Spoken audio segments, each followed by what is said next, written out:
Hey guys, this is Rob Paulson, and you're listening to the Geekcast Radio Network.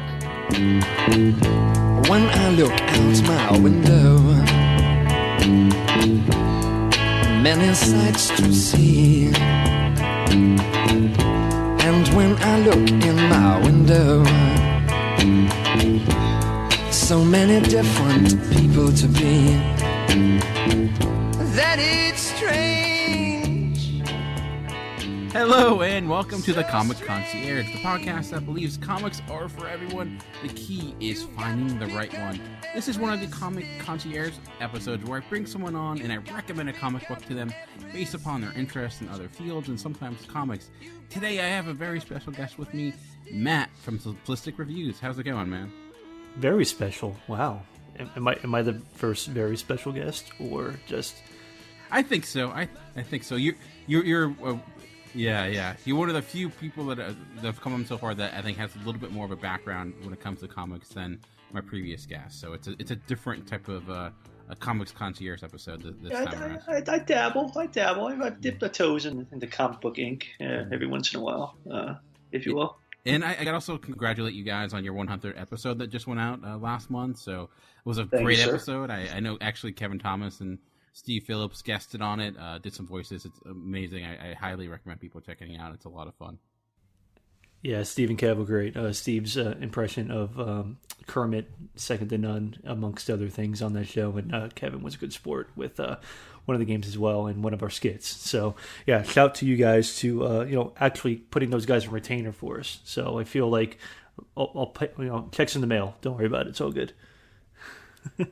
Yeah, that illustrious podcast check we all go for. Exactly. Yeah. So speaking of that, like I mentioned, you have a little bit more of a history when it comes to comics compared to some other people I've had on here so far. So what is your experience with comics? Like, have you certain books that you tend to gravitate towards? What have you really been reading recently, or has it been something you've been staying away just with the vast amount of media that's out there currently today? I mean, normally, of course, I'm more of a movie watcher, sometimes TV watcher, but going back in time, some of my early memories were going to comic book shops, like in my local neighborhood. I remember pretty vividly the first time I kind of found that comics were kind of a thing was with my dad, and he was collecting all the Death of Superman books, and it was after Superman, spoiler in case anybody didn't read it back in the 90s, Superman got killed by Doomsday, and I know a lot of people are still pissed off about that, but it is what it is. But I remember him buying like all these comic books for me, and it was like, oh, you can't open them though. So it was like, what? I don't get this thing. Those were going to take people to college, right? Because that was the thing. Yeah. That's what everybody thought. It was going to be like, if you collect all these comic books and they're in pristine condition, this is your tuition to any school that you want to go to. Little did we know that those comic books, they made millions upon millions of copies, second, third, fourth editions of them, so they meant absolutely nothing. And I was also really into comic book cards as a kid, trading them. So the Flair comic book cards, who else made Skybox, all those people that were making the comic book cards back in the day. And that was the cool thing as a kid, to collect those comic book cards. So I didn't really necessarily read the comic books, but I was reading all about the comic book characters, what their mental powers are, their dexterity. It was really cool to kind of talk about that in the lunchroom and things like that, and then trade them with people that you knew in school.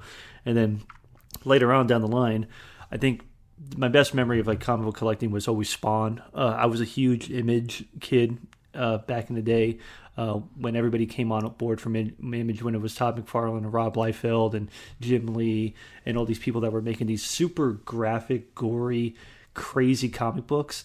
And the fact that also Spawn was he was a black superhero, which is all the rage now, of course. And Spawn was kind of like the first one, not the first one, but he came from an independent label, and you didn't really know he was African American until you read some of the backstory where it talked about how he was a CIA agent, he was betrayed, and things like that. And I just loved the imagery of Spawn and the characters that were created between Violator and then his clown form, and then Jason Wynn I always thought was a badass character, and the mob, Tony Twist and Overkill and Tremor and all these other characters that just came down the line too. So I remember collecting those comics until about issue 160 or something like that, and I still have them all, so I was a huge Spawn collector, and then it got weird, and then I just kind of gave up because I didn't really have space to put any more comic books, and then later on in life I kind of went back to my roots and started collecting series or comic book arcs that I really liked, like the Maximum Carnage series I really loved, and whenever Spider-Man and Venom teamed up to fight Carnage, I love that. And I think one of my favorite kind of mini arcs was when Ghost Rider and X-Men teamed up to fight the Brood. That was some of my favorite drawings of Ghost Rider and the X-Men, and I always thought the Brood was really cool too. So little tiny things like that always kind of capture my attention. When you're an adult, you can go and seek these things out easier than a kid. When you're a kid, you have to beg your mom or dad for money. It's like, I want Spider-Man 240. It's like, no, you can't have it. It's like, oh, well, I'll get it one day, I guess. So that's kind of my thing with old school, like older comics. But then recently, revisiting old graphic novels is things I like now. So revisiting all the old Batman graphic novels, going from Dark Knight Returns to Dark Knight Strikes Again, everything in that kind of era, and then even just collecting the Scott Snyder runs of all the Batman stuff too. So those are really awesome. And at this point now, I kind of find it hard to get into a lot of comics because they're switching everything up now. They're rebooting, I feel like, every other year at this point. They're rebranding every other year at this point now too. I think DC's had 3 different logos within the past maybe 6 years or something, and Marvel keeps changing too. And I don't know. If I want to get my Marvel fix, I watch the movies most of the time now too. I skip past the comic books, and I know eventually they're going to make an arc from the comic book onto the big screen. So that's where I'm kind of at with comics right now. That's an interesting point too, because I think a lot of people think or assume that, people see the movies, they enjoy the movies, they'll want to read the comics, but it tends to actually have the opposite effect, where it's like, I saw the movies, and why would I need to go? That did it for me. That gave me my fix. So I get what you're saying, and it's funny that you mentioned that regarding the relaunches and all the reboots and things like that Marvel and DC have done. And the purpose of that, people think is to to get new readers, but I think what they're trying to do is bring back old in some ways. Like DC, Marvel have done it differently, where DC is legitimately rebooted and they changed their continuity. Where Marvel just they don't go all the way with it. They just rename it, rebrand it. They're doing a fresh start this summer, though. It's just like starting number ones all over again with new creative teams and things like that. So there are, we'll talk. There are a lot of great comics. It's actually right now the hardest part, I think, is it's exploded with the amount of books that are out. Many more indie publishers than there were ever before. You mentioned Image, and Image changed the game. And now, even more so, and with creator-owned series, they're popping up everywhere. You have Dark Horse to Aftershock, which started not long ago, Boom Studios.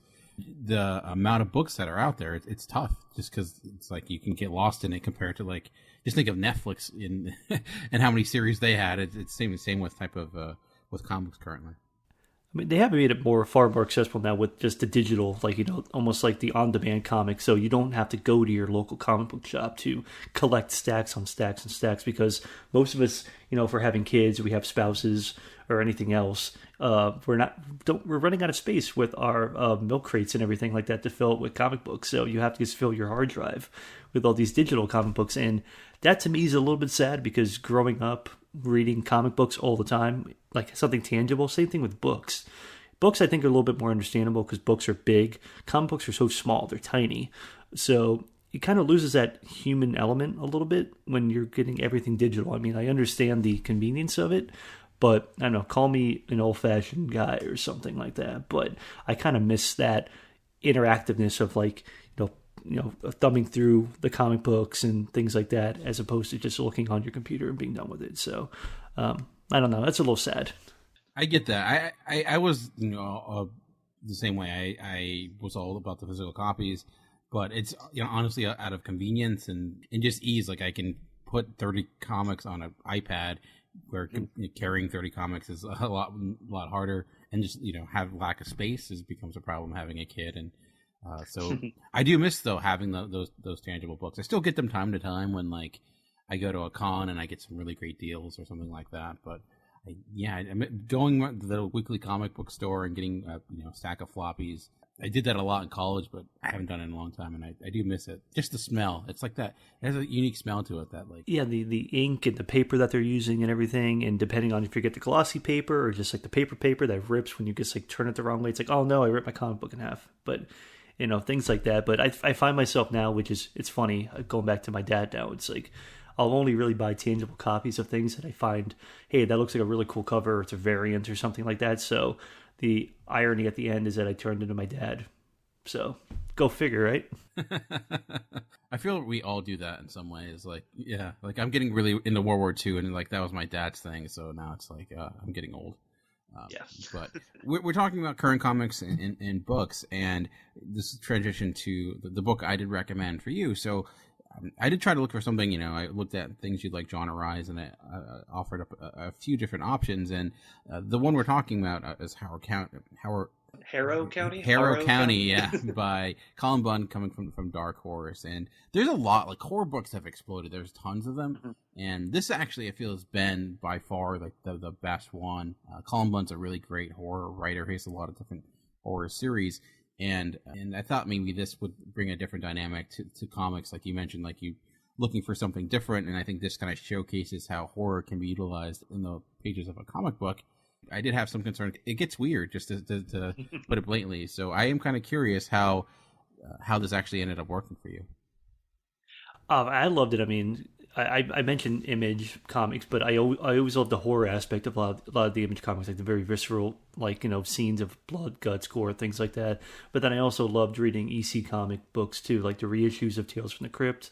I always love things like that. So when you gave me the options, this one kind of crept into my mind a little bit, and just seeing the actual cover of the book, where it looks like just a thing of eyes with like I can't even explain it. It looked like a dress, but it's really like a hand coming out of a dresser. So just the look of it looked very gothic horror.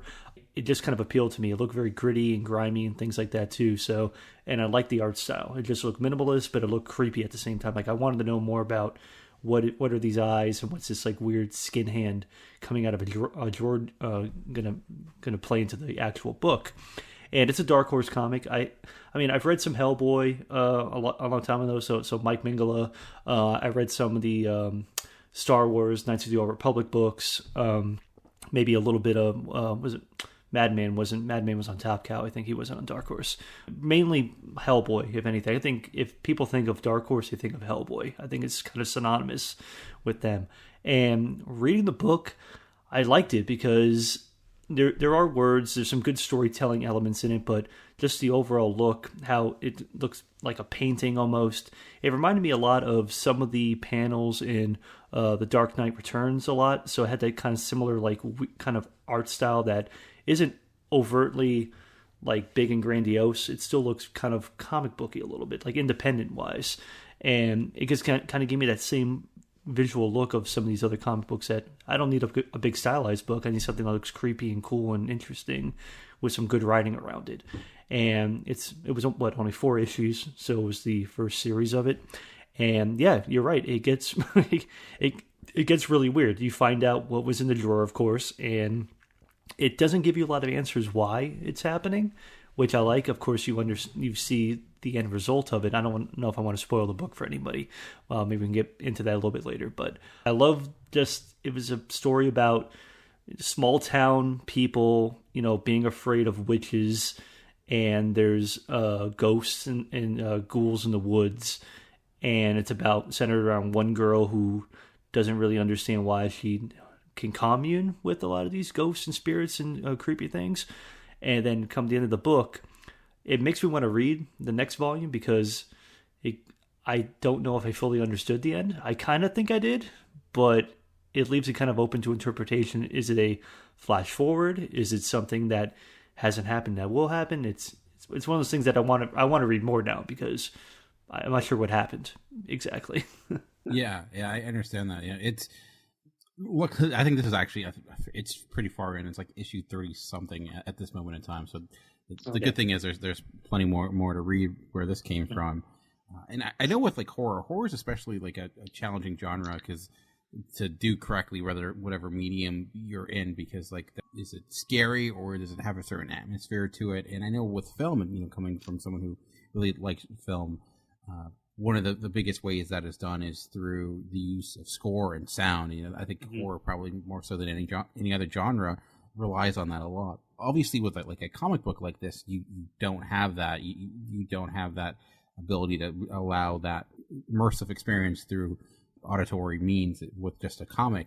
Will you still, without that, with just the story that was being told, will you still be able to get immersed in it like you would any other type of horror story? I mean, like you said, it is harder because you don't have those moments where you're watching something happen like real time. I feel like with comic books, like when you're reading something panel to panel, your eyes skip to certain parts of the book. You might be reading the top 3 panels, top 2 panels, depending if there's like a splash page or something like that. And maybe on the next page, you might see something really shocking. But if you're putting some of those things that are meant to like kind of frighten you or scare you or put you on edge or make you uneasy, it's a little bit harder in a book like that, or in any horror book. But it doesn't. The story was well told. Maybe I'm just desensitized by the amount of horror movies and everything scary I've seen in my entire life, so it didn't really bother me. I mean, it could have been gorier, it wouldn't have bothered me. But the fact that it's dealing with, things that, and I think it's a big theme in this book too, about things that scare you as a kid, and you kind of get into that with some of the stories on the back few pages, and even kind of these tales from Harrow County that are at the end of every book. It adds more kind of dimension to the town. It gives you more of a backstory about some of the characters you might meet. But going back to just like the horror element, I mean, I don't read a comic book to like maybe get scared. I mean, I'm a horror fan anyway, and I understand that it is difficult. I mean, you have to tell a good story. I mean, and that's what I think is wrong with the movie. Like on the movie side, they have good scares and things, but the stories suck. Here, there's no scares really, but the story is really good. It brings you in. It makes you want to know more. It concentrates on the characters too, because as opposed to an hour and a half horror movie, you have 34 issues at this point to concentrate on every character. So I like the fact that horror comics do what they do. I mean, I love Tales from the Crypt comic books because they're super, super quick, and they're always goofy and kind of like tongue in cheek, and they're twisted and everything. I love that aspect, but I can never say I've been scared by one of them. I mean, I might be a little like, oh God, that's gross, something like that. Like, I think comic books can gross you out on the horror aspect, but it's a lot harder to put you like, oh boy, I'm frozen. I can't turn the page. Like, at least with the movies, like, oh, I'm scared. I turn it off. But with a comic book, you're like, okay, I want to see what happens next. I'm interested in the story right now. Yeah, I agree. And I think with you mentioned kind of the artistic design, and there's almost a painting quality to it. And some of the like more moments, some of the elements of it you think would be grotesque aren't. Like, you would legitimately have like hanging skin, and that is the type of thing that will work better with a comic than it would possibly with an actual film or something like that, because the way you can depict it in a book, you have more control over it. It looks a little bit more natural.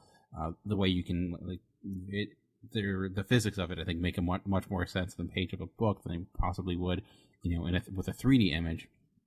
So I thought that was, rather effective, and it does have a really great, I think, even just the atmosphere and the way it's able to just pace its story, and the overall just design of the different characters. There's a great use of I think the dichotomy of when it gets to the brightness, or some of the early scenes where it feels very like of the time there, where you get into the more horror aspect where it sharply changes the colors to really get I think effective in really making the overall horror elements pop like they should.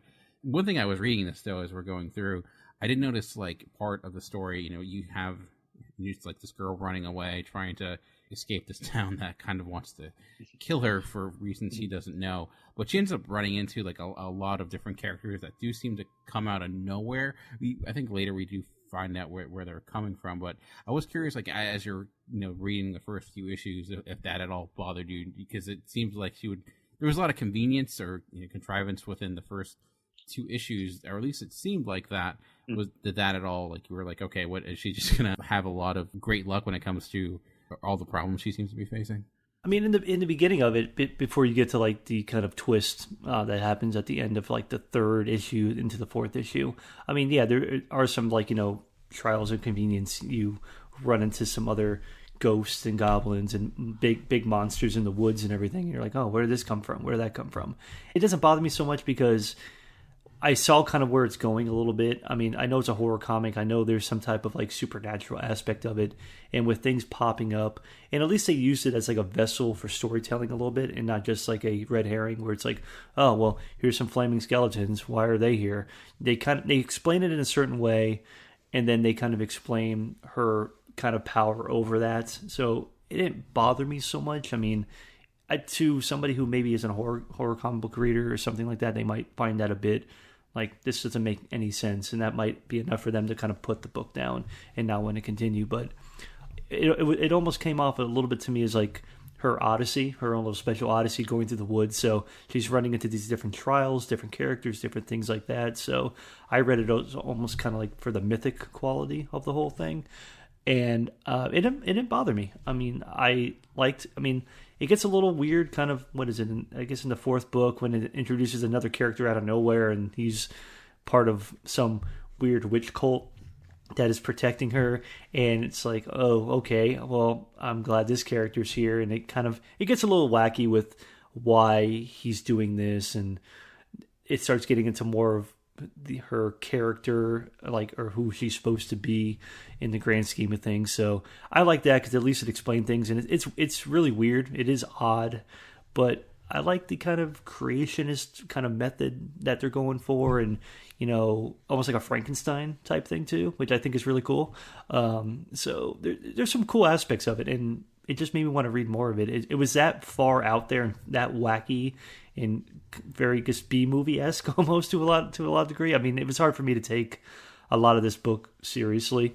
I don't know. I mean, it just seems like it's a lot of things that you're scared of as a kid, and the kind of writer put it into the book, and I think that's kind of some of the point, you know. I do like how it does seem to focus on the things that scare us, and it certainly sets it up to the fact that we tend to be scared at the wrong things. Like a lot of things, just through appearance, through just the look, you would think, okay, those are the antagonists because they look like flaming skulls or they look like demons. When in fact the true evilness that is there is actually, you know, looks like the everyday people. And I certainly think there's a point being made there. How you know, judge a book by its cover piece of it. I think it's a little bit deeper than that, but certainly I think he likes to play with the idea of using our expectations against us, not just, you know, within the characters, but also their narrative, which I thought was kind of interesting, the way that he had some of those contrivances, but in fact, he kind of turned that on its head, and you realize, no, in fact, that there was actually much more to it than there seemed at the time, without spoiling it. And I honestly, when I went back and reread this, I forgot about that twist, and it worked for me on a second time.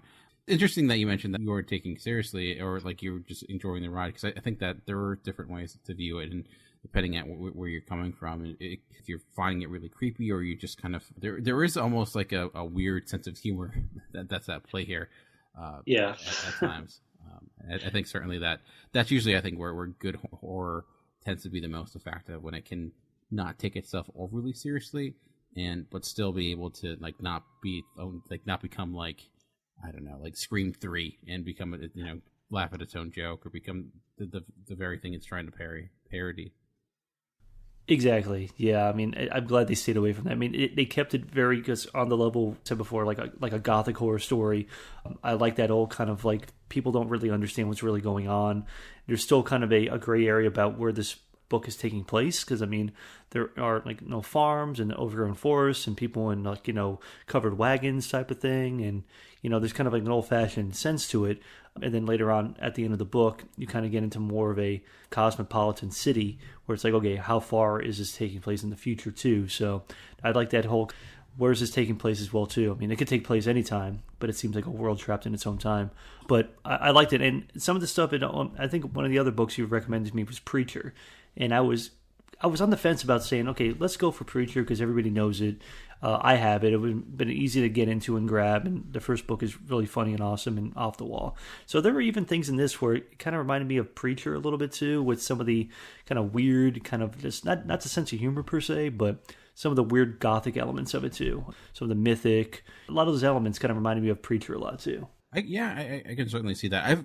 Preacher was one that I've only read the first volume because I find that there's a lot of great comics I still haven't yet to catch up with, but I could see where that certainly was coming. One thing when I first read this, the movie that kind of came to mind, or what came to mind, was actually The Witch from a few years ago.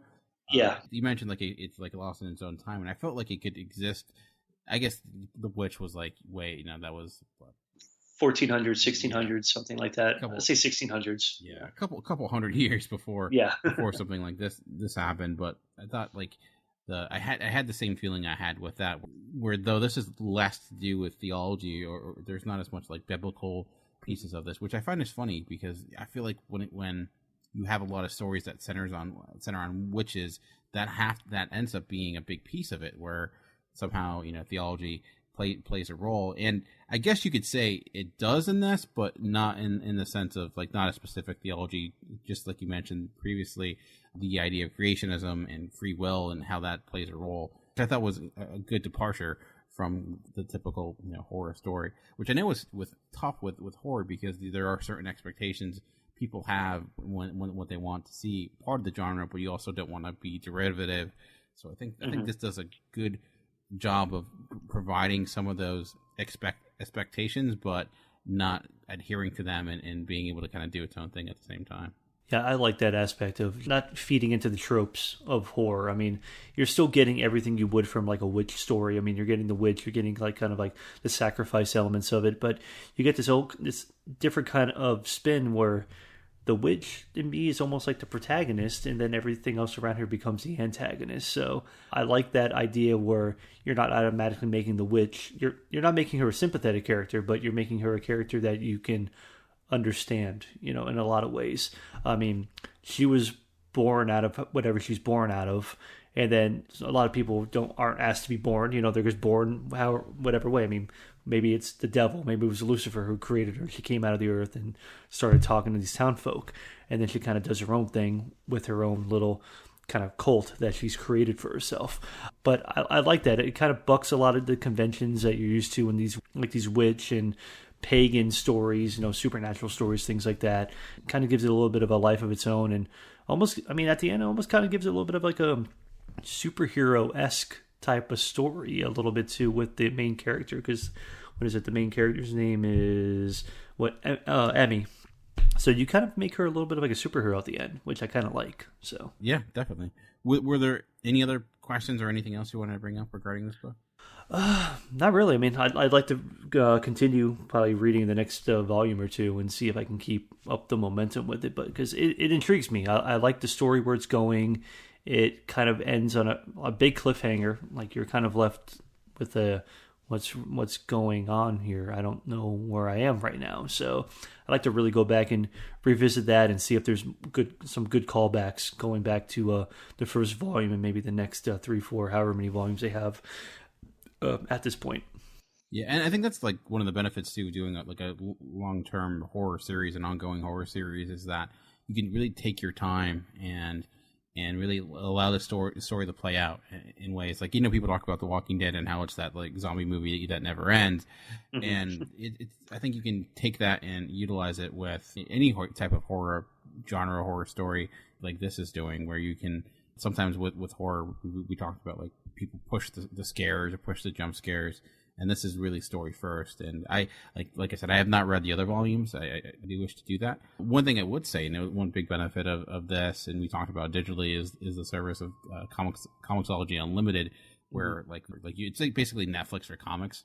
You pay like a whatever monthly fee or something like that, and you get access to like different volumes. I think this first volume is available on there, and they tend to add things as they go. So if you're looking to jump on and you want quick access to it, that's always a good option. And Marvel has their own thing too, but with on Comixology, the good thing is you get from Marvel, you get Dark Horses in there. Image has a lot of stuff, so I'm not getting paid for them because I clearly don't have that much power. But Yeah, we're clearly not mentioning Comixology.com Unlimited at all here. Not at all. I mean, I'd be happy to, because it is a service I regularly use, but I think it's also a good one if, especially, jumping into a comic series, it's tough. So if you just want to test the waters, it's a good option. Also, what I like to do at the end is, based upon the conversation we've had, your enjoyment or lack of enjoyment of the title, I recommend like thinking about where could you go next outside of the next volume of this. And I mentioned Columbine does have other horror series right now. He had a series last year called The Unsound, and what he did with that is similar to this, except that he took the type of story you get with like an insane asylum storyline, and he turned that on its head. And I think it's probably not as good as Harrow County, just because I think the art isn't as strong. But it's also it is still a very, very good series that I liked a lot. There's a really good Sabrina comic. I don't know if you watched Sabrina in the 90s. Oh. Yeah, but Sabrina the Teenage Witch? Not at all like the TV show. It's more of a gothic tale. It is very similar to their titles, and they had a relaunch of the regular Archie book. And Sabrina, the bad thing is it comes out so irregularly. They have one volume, and I don't think that came out like a couple years ago. The second volume hasn't come out yet, but that was also really good. And then, like, on the other side, just, you talked about loving Image, and I think there are some good titles that show what Image is right now regarding their creator-owned books. I don't know if you've ever read Saga. Yeah, I think I've read nearly the first volume of Saga, because that's the one that everybody loses their mind over. And I know, but they're on like issue 42 now or something like that. 49 just came out the week prior. I feel like that book's been out for like 10 years though. It's been out for, well, they take like 6 months breaks typically. They're on for 6 months, and that's a bad thing with that's a conversation for another day when it comes to indie comics. There's a lot of breaks in between, but I think Image has other series that are really good. East to West. It's hard to explain, but it's like not post-apocalyptic, but it's a future story where the Civil War ended differently. It's kind of like a Western, like a futuristic Western that deals with the Horsemen of the Apocalypse, and it's by Jonathan Hickman. And reading his books very much reminds me of like watching a Christopher Nolan movie. They're meticulously made. They're a little bit emotionally cold, but impressed by the craft of everything he can do. And then Brick Remender has a lot of great series. Black Science. I don't know if you watched that show Sliders in the 90s.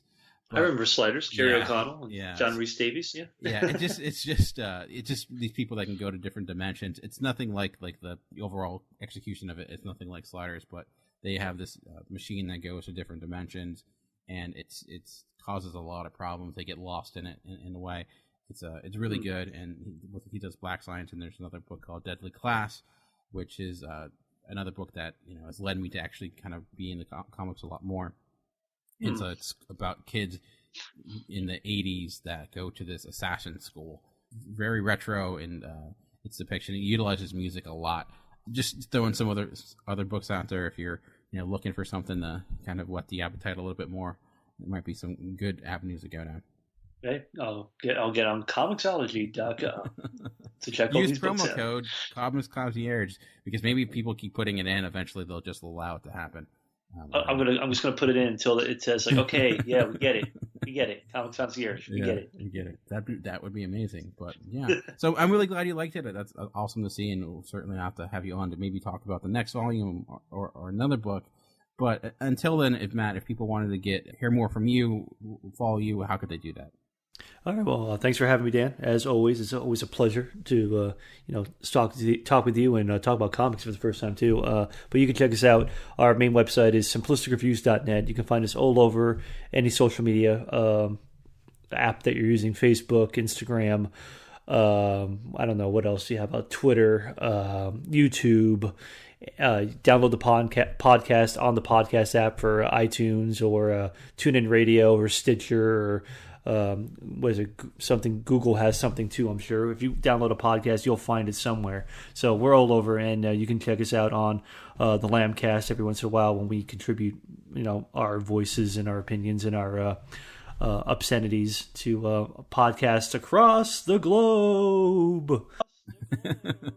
And I don't know if you know this, but you and DJ were both nominated for a Geekcast Radio Award. They just launched today. Did see that. There's a number of different subjects up for awards. Comic Concierge isn't up because we didn't start till this year, but you're nominated in the special guest category, and so is DJ. So I guess you guys. DJ's got my vote. Yeah. I won't vote for myself. I won't be that guy. Okay. Well, I'll make sure to vote for you then. Don't tell DJ though. Just yeah. So, well, I'm sure he's not going to listen to this show, so it doesn't matter. True. I mean, who would? But well, yeah, you can do that. I know. But I would highly recommend checking out Simplicity Reviews. I love you guys as your show, and it's always on the top of my list when it comes out, and it's just ridiculously funny.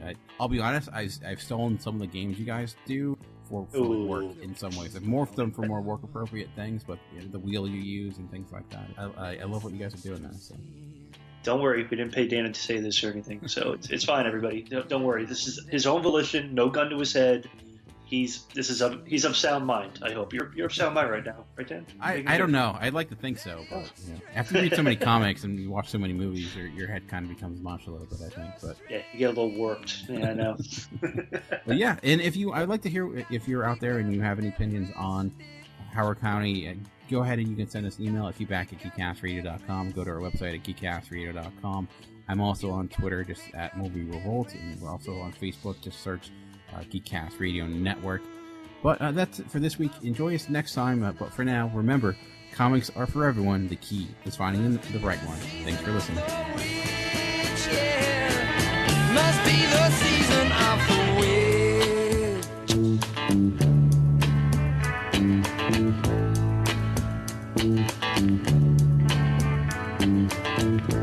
When I look over my shoulder, what do you think I see? Summer cat looking over